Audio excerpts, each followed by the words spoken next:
Welcome. This is the second lecture on mindfully facing climate change. And the main topic today is then the second noble truth, which points out that the root cause for dukkha is craving. So the task is to find a way to see our personal responsibility in relation to any dukkha, whether it is on the personal level or on the global level. And in order to approach this topic, I have chosen another discourse, the discourse on the world ruler, which describes a gradual environmental degradation that seems to fit quite well to what we are talking about now. And the discourse starts with a short passage that introduces the main theme of the discourse, which the body of the discourse then fleshes out in the form of what seems to be a parable. So let us look at the first passage.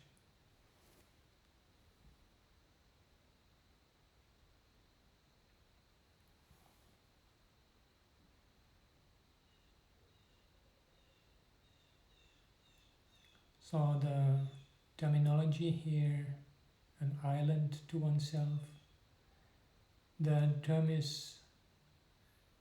has different meanings, and it could also mean a lamp to oneself.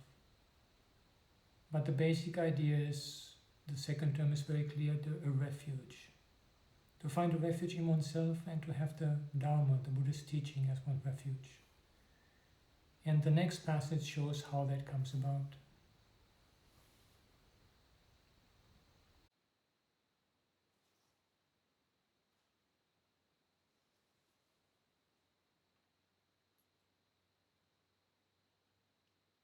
This is, of course, the standard description of Satipatthana meditation. For spheres of such meditation: body, feeling tone, mind, dharmas, combination of mindfulness with clear knowing or clear comprehension, sampajanya, and diligence, atapi, standing representative for energy, making an effort. And then the overall purpose of mindfulness practice to lead to freedom from greedy desire and sadness. Now, the use of this relationship of mindfulness practice to the idea of taking refuge in oneself in the suttas usually comes in situations related to grief. In particular, when somebody very dear is about to pass away or has passed away. And in the present passage, however, we get the same relationship between Satipatthana, the establishments of mindfulness, and being a refuge to oneself, taking refuge in the Dharma, in relation to environmental degradation. So the key point, before even we get into the actual discourse, to be taken is that from an earlier Buddhist viewpoint, mindfulness is the chief quality to face climate change and environmental destruction. To learn to face it without looking away and without succumbing to grief. Now, the discourse on the world ruler, after giving this initial theme, be a refuge to yourself through mindfulness, sets into this prolonged, I think it's a parable, into this prolonged parable, which begins by describing kings in ancient times who ruled righteously, passed on the rulership from one to the next, until eventually a king came into power who did not follow the example of earlier kings. He did not adopt the type of rulership that had been established, but ruled according to his own ideas. Let us look at the passage which describes what happened after that.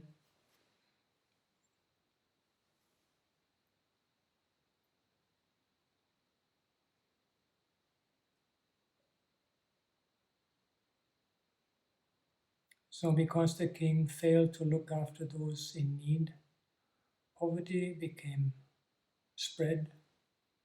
And as a result of poverty, of course, somebody started to steal. Let us look at the next passage.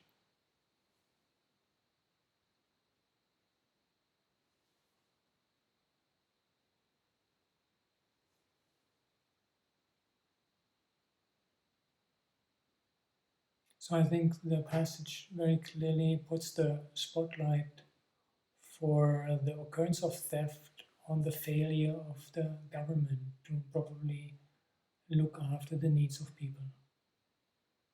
And this, in the ancient Indian setting, is quite a remarkable position, which resonates very much with our modern kind of thinking. Let us see how the story continues.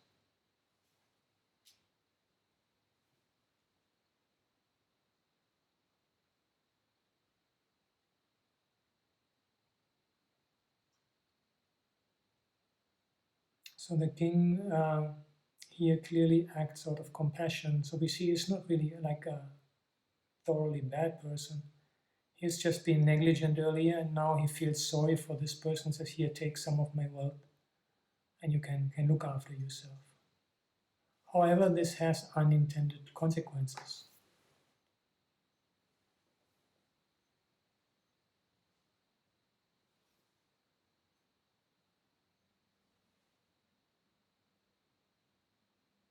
So you see, this was compassion, all right, but it was misguided compassion. It was compassion without wisdom. The king did not realize that this gesture of, oh, the poor man, let me give him something so he doesn't have to steal, that he was actually rewarding immoral behavior.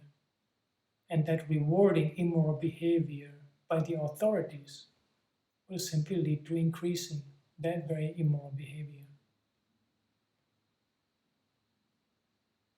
And as theft continues to spread, of course, they arrest others and again bring them in front of the king.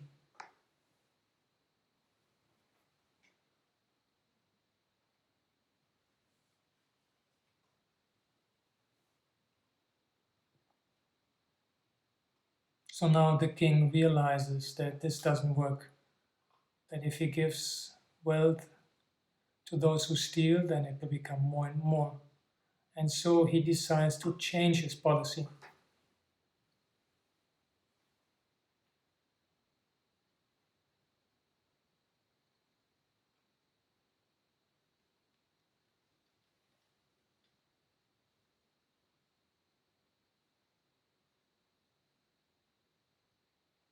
So the passage in the version that I'm quoting here is not entirely clear, but we can get the connection from one of the parallels where it was actually the owner of the goods that had been stolen who caught the thief and brought him to the king.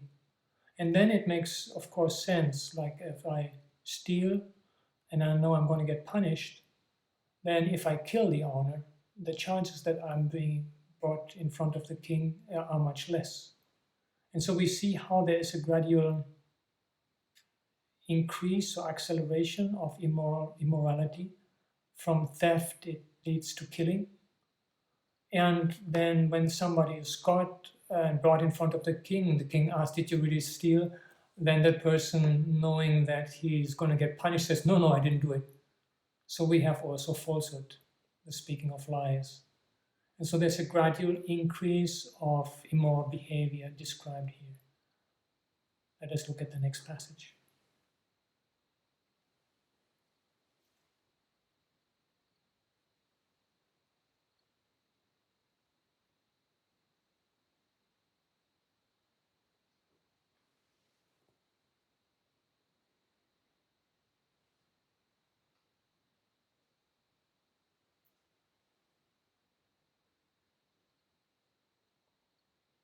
So this describes just an acceleration, a gradual increase of immoral behavior that eventually results in the shortening of people's lifespan. But the repercussions of this increase of immorality also extends to the environment.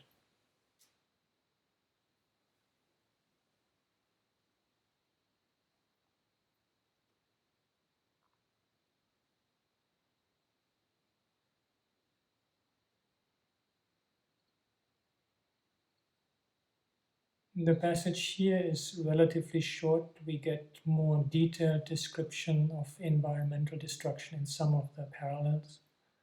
But even this much already tells us, ghee and butter is no longer available. It means there are no more dairy products,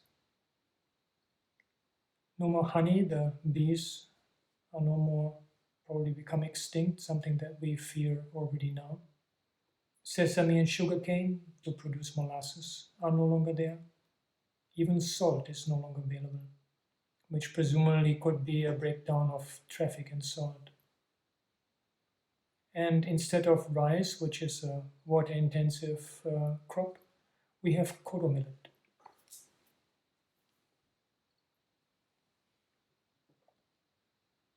As you can see in the image, this is a small perennial grass that is usually grown wild.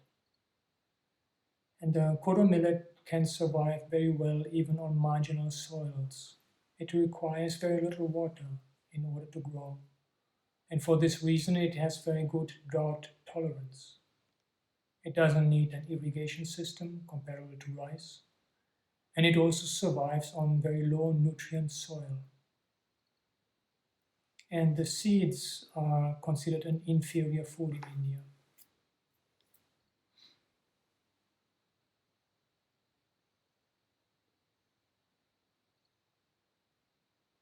So what we find here is a gradual deterioration in moral conduct that expresses itself also in a deterioration of the environment. And this relationship drawn here is something I will come back soon, but I want to first continue with this discourse, what it describes on how this immorality reaches a peak point.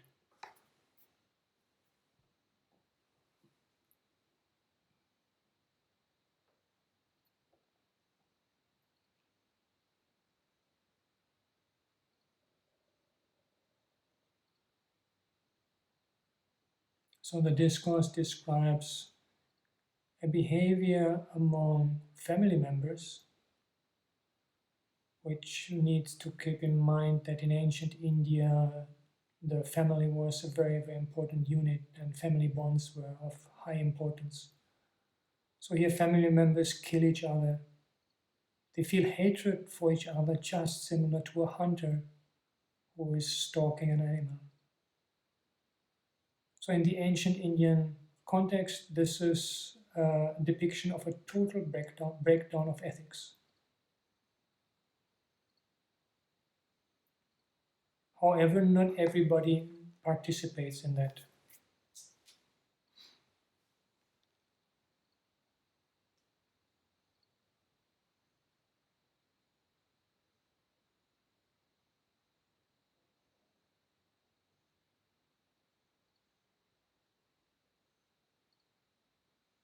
So, these others, these few who escape, who do not kill and hide so that they are not killed, they will then be the continuity of human civilization in this depiction.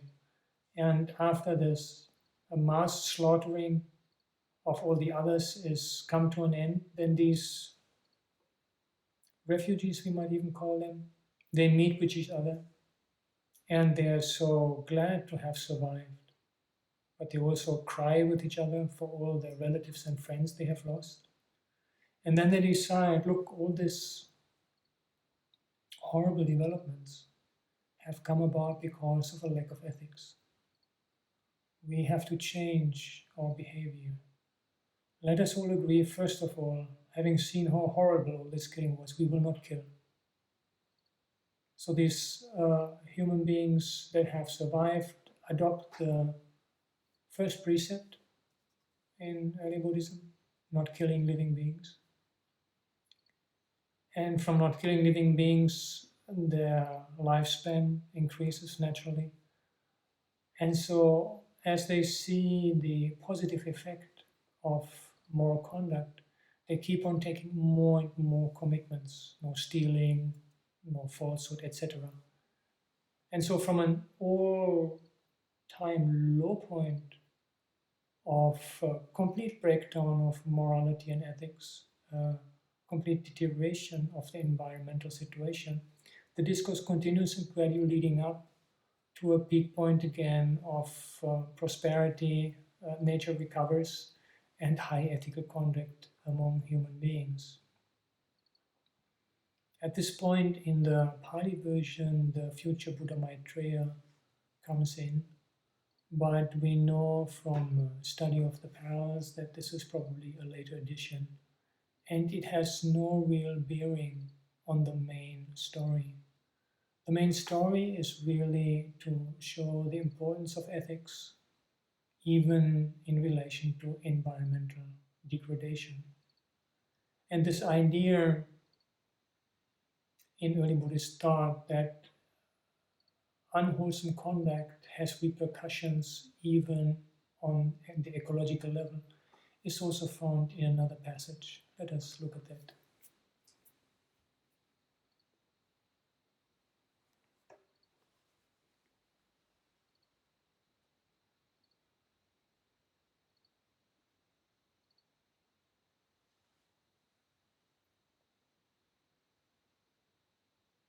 So, what this passage tells us is basically that unrighteousness of the rulers gradually penetrates down to the whole populace. And I've left out a few intermittent steps here which may not be so immediately understandable from our modern perspective, and just left out those pieces that left in those pieces that are more easily appreciated. But basically, the belief is that this unrighteousness then leads to the winds being irregular, sufficient rain does not fall, the crops ripen irregularly, and people become short-lived. So this all resonates quite well with what we know about climate change. There is indubitably a lack of ethical concern leading to the current situation. It does lead to irregular wind. It has already and increasingly will lead to a lack of proper rain, diminishing of crops, and that will certainly diminish people's lifespan. So we have here, even though expressed in the ancient Indian thought world and idiom, we have here a description that can be very well adapted to the present situation. And whatever we may think about the details, the basic message stands. It's a matter of ethics. And this, I think, is really the key teaching that early Buddhism can give here, pointing the finger at ethics. And pointing the finger at ethics in early Buddhism is pointing the finger at ethics of the mind. That is crucial. Let us look at the passage.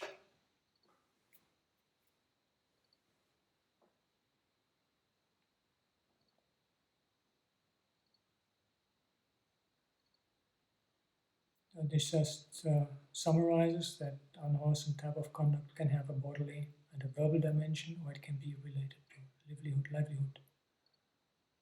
But then it continues.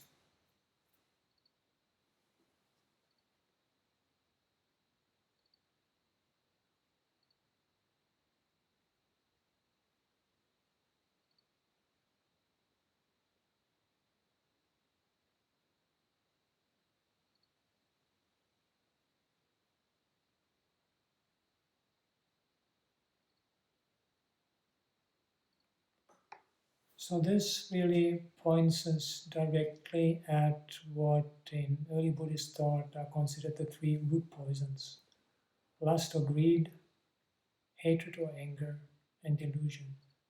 This is where all unwholesome conduct originates, and this is where in the long run also environmental destruction originates. And I think in my attempt to do justice to early Buddhist thought and provide an early Buddhist perspective on the current dilemma, this shift of perspective towards mental states is of crucial importance. My proposal is to view the entire situation less in terms of individuals, and more in terms of mental states. To see to frame the whole issue in terms of having to counter greed, anger, and delusion. In the recognition that to some extent these are within ourselves. Of course, others are much stronger under the influence of these, they act them out quite strongly. But to have this perspective of a shared problem that needs addressing. And I must say, I personally find it very helpful to look at certain events that have been taken place recently where a particular individual is responsible for something that is responsible for something that is highly irresponsible, to put it mildly. To not take this particular person, name and picture and focus, but to just see that, wow, this is what defilements can do. And to see those who actively contribute to the destruction of the environment and to the shortening of lifespan for the whole of human civilization, to see them as icons of unwholesome mental states. And for me, it is an important shift in perspective and really helps me to approach the situation with the kind of inner balance required for proper action. And to approach the whole situation from the viewpoint of the three root poisons is, of course, to start first of all with ourselves. Just with the earth element, we first explored the earth element in this body and then the external one. So it is also with the three root poisons. And I would like us to look now at the relevant mindfulness practice.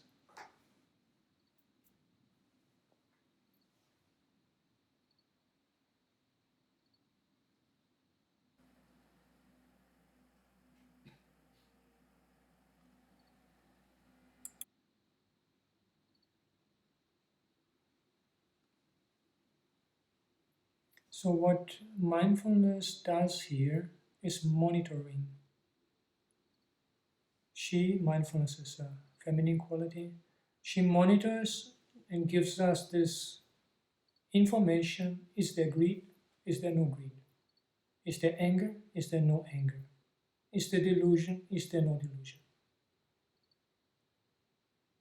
And I would like to point out that this refers not only to our own internal mental states, but also to external mental states, which I understand to mean the mental states of others. This can be seen in the next passage.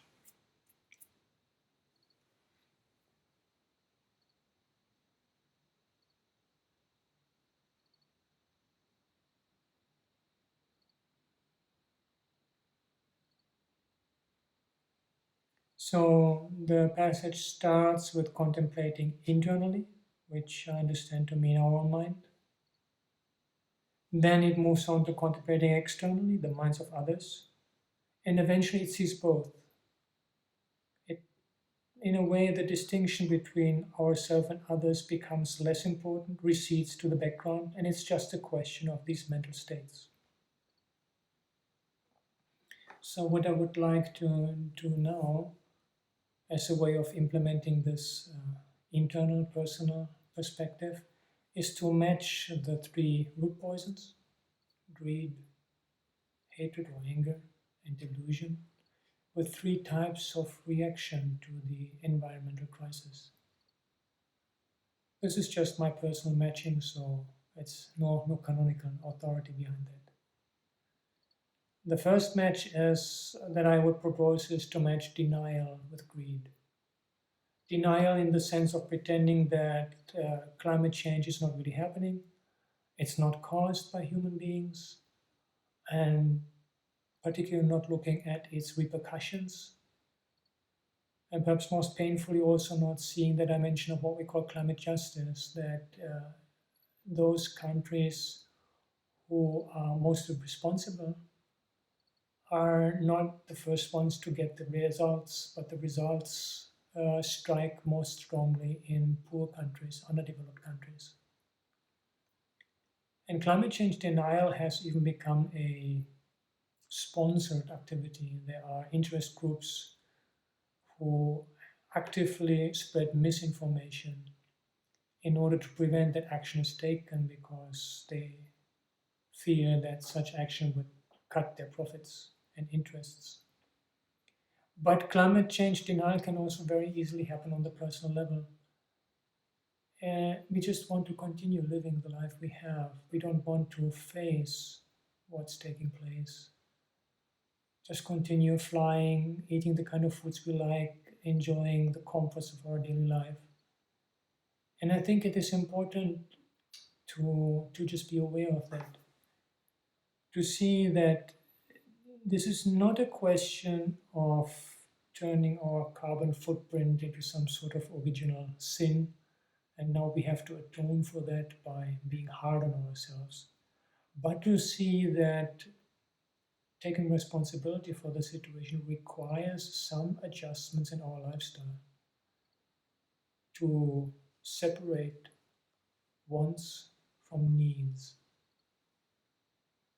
And all of this can take place under the overarching concern of diminishing greed. And the second match, which is kind of terminologically quite obvious, anger and hatred. The realization that some leading politicians and other influential people are actively preventing the required change from happening can easily give rise to anger. But from an early Buddhist perspective, and this is something I will come back to in the next lecture, there's no place even for righteous anger. Anger is a defilement of the mind. Anger may give us the impression that we see things very clear because of its thrust. It gives a sense of sharpness, putting things into relief, but at the cost of distortion, but at the cost of distorting the proportions and narrowing down to ignore the context. Anger can never give us an appropriate view of the situation.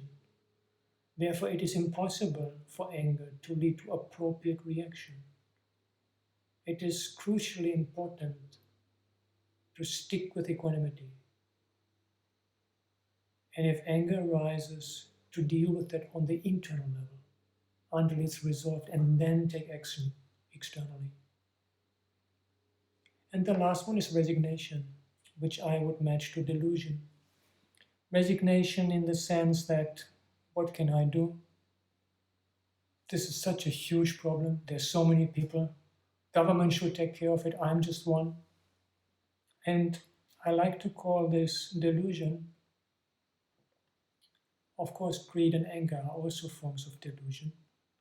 But when I use delusion here, I mean more narrowly understood as a form of delusion that is not obviously related to greed and not obviously related to anger. And it is a misunderstanding of the degree of our responsibility.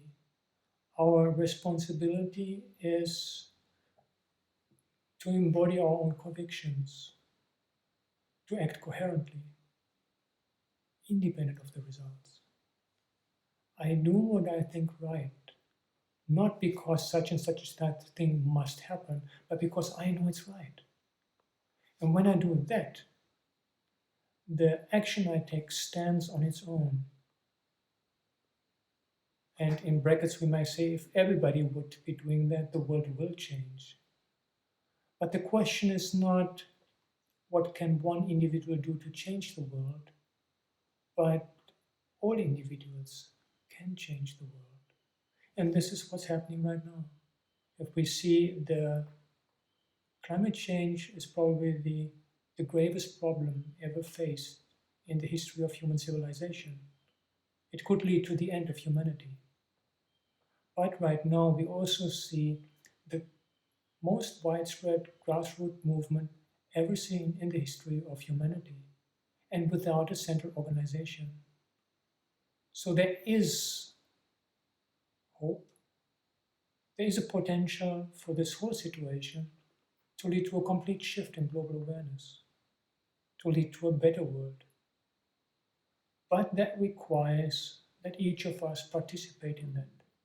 We are the generation during which time this has happened, and the generation that will set the course for the future. Therefore, to go for resignation and ignore our responsibility, I consider that a form of delusion. The actual meditation practice then takes up the mindful contemplation of the mind, of these three, the presence of these three.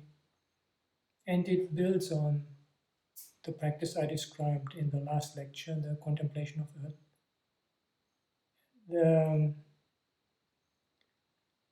Perhaps the chief difference is really what contemplation of the mind in early Buddhism is about. It is about this tendency that we normally have to always look at what is outward, what is happening there, and to turn in, to look at the mind, what's happening in the mind. To have this monitoring of mindfulness as if she's sitting on over our shoulder, watching what's happening inside and outside. And so in order to encourage this monitoring dimension of mindfulness, my suggestion is that right at the beginning, when we sit down and come to whole body awareness, immediately to establish this monitoring. Just as now you can listen to what I say, or you can listen and know that you're listening. Just play a moment with this too. Just listen, or listen and know that you are listening. There's a slight difference there, and that difference is exactly what I'm talking about. That monitoring ability of mindfulness, that knowing what we are doing. And this monitoring can accompany us to the body scan, the breathing. And then, sooner or later, of course, the mind is going to get distracted. Very important not to get upset. It happens to all of us. After so many years of practice, I still get distracted. The mind running off and going, oh my God, Anālayo, where did you go? I never wanted to go there. So be kind to yourself. Smile when the mind gets distracted. That's just what the mind does. And could it happen? Now I can do contemplation of the mind. Let me see.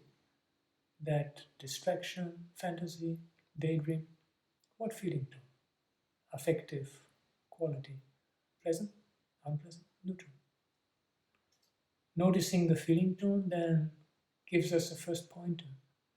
If it was pleasant, quite probably some greed involved there. If it was unpleasant, chances are anger, irritation. And if it was neutral, then delusion. Again, of course, the other two are also delusion, but I have the more narrow idea of delusion. When the mind is just ambling around for no purposes, popping here, hopping there, blop, blop, and bringing it back to the present moment. And bringing it back to the present moment again. Notice the quality of the mind when mindfulness is there. If you look very closely, there's a very subtle, pleasant feeling. Very subtle. The subtle, pleasant feeling of being in the present moment. Noticing that can be a great boost to our meditation practice. The presence of mindfulness and that subtle, pleasant feeling.